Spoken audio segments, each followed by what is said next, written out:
आदाब। मैं सूफिया जैदी सहारनपुर उत्तर प्रदेश से आज आपके सामने अपनी लघु कथा लेकर उपस्थित हुई हूँ, जिसका शीर्षक बेटे की चाह, जो इस प्रकार है कि मोनिका जो गर्भवती है, उसने डायरी में लिखे कुछ नाम अपने पति दीपक को दिखाए और कहा कि जो नाम आपको पसंद हो उस पर टिक कर दीजिए। दीपक ने सभी लड़कियों के नाम काटते हुए कहा कि नहीं, मुझे बेटे की चाह है।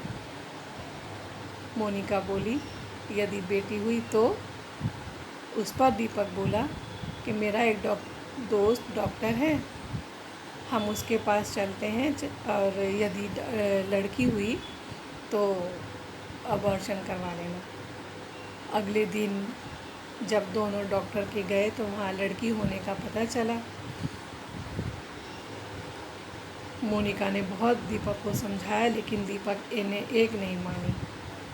धीरे धीरे जब ये बात बढ़ती चली गई तो वहाँ सभी उपस्थित लोग दीपक को बुरा भला कहने लगे। तब दीपक ने बुलंद आवाज़ में कहा कि जब सरेआम बेटी की इज्जत लूटी जाती है या बेटी को चार दीवारी में कैद करके उसके कदमों में बेड़ियां डाल दी जाती हैं या दहेज के लिए बेटी को प्रताड़ित किया जाता है, तब कोई उसकी सुरक्षा के लिए क्यों आगे नहीं आता।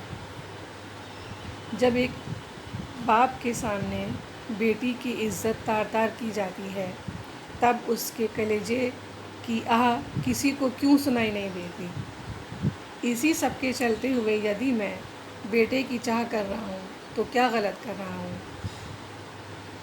एक लंबी खामोशी के बाद दीपक ने अपने मित्र डॉक्टर से कहा, चलो अबॉर्शन की तैयारी करो।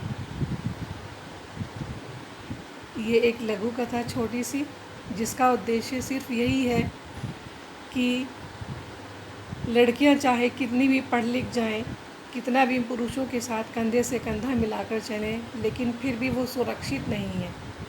जिसका एक उदाहरण अभी हाल ही में कोलकाता में हुई नर्स के साथ हुआ, और इस तरह न जाने कितनी बेटियां अपनी इज्जत की खातिर जान गंवा चुकी हैं। निर्भया कांड भी कोई नहीं भूला है। धन्यवाद।